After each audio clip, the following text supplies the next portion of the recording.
Now, there's no doubt that the cost of energy is one of the hottest political issues of the moment. One reason prices have been increasing is the so-called green levies, which pay for environmental schemes by charging customers extra on their bills.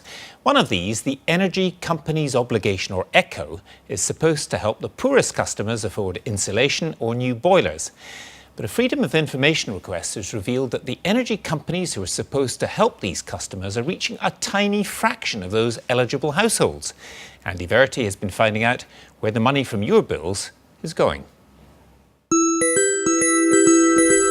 £57. That's the amount the average bill payer is forced to pay to their energy company to fix up other people's drafty houses. New wall insulation, for example, for 700 leaky homes here on the Bulwell Hall estate near Nottingham. Slashing bills, relieving fuel poverty and cutting carbon emissions. This, at least, is what's supposed to happen. The ECO programme began in January and firms have to hit targets by next March. After a Freedom of Information request, Ofgem's revealed just how far behind target the firms are. Taking just one target, insulation for deprived areas, the firms on average have done just 16% of the work they're supposed to, with 4.5 months to deadline. On other measures, it's as bad or worse.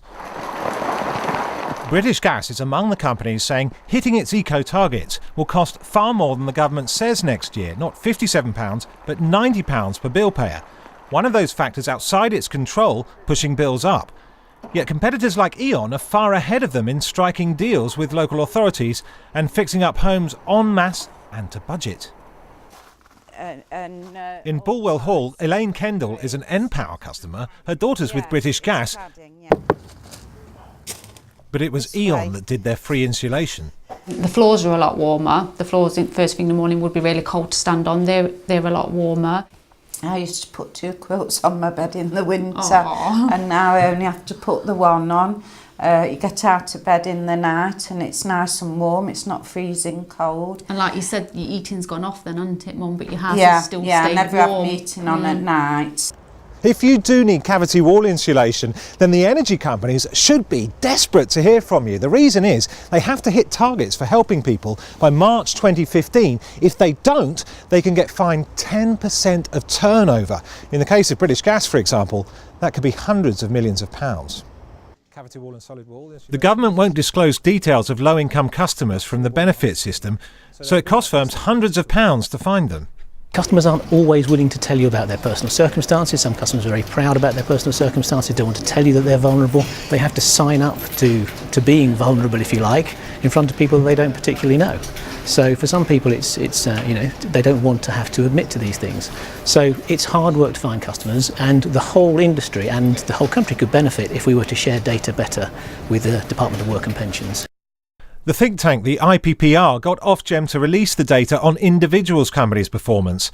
On wall insulation in deprived areas, for example, Scottish Power and E.ON are more than halfway towards hitting their March target. But British Gas and npower, two of the most vocal critics of ECO, have done less than 10% of the work they're meant to. Some energy companies seem more interested in complaining about their targets and trying to get them weakened rather than delivering the support the bill payers need to see. Now, it's vital that the government doesn't bow down to this pressure from the energy companies and make sure that this support for energy efficiency improvements stays in place. Like other companies, E.ON is expected to have to raise bills in the coming weeks, with talk from the Prime Minister of rolling back green taxes. npower says it's still confident it will meet its targets, as does British Gas, with projects worth £900 million in the pipeline. But meanwhile, we're all paying for ECO through our bills. If it's going to work, they will have to step up the pace.